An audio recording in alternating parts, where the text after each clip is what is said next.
Assalomu alaykum va rahmatulloh. Bugungi darsimiz arab tiliga xos bo'lgan ha, ya'ni bo'g'izdan talaffuz qilinadigan ha harfini tanishib chiqamiz.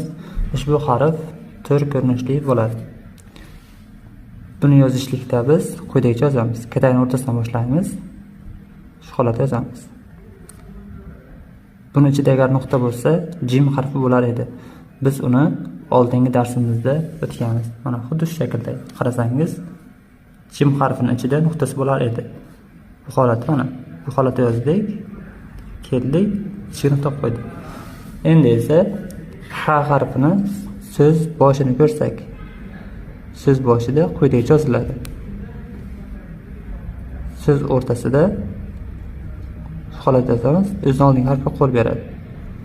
So'z oxirida esa mana alohida holatni yozamizda, undan oldingi harfga qo'l berib qo'yamiz.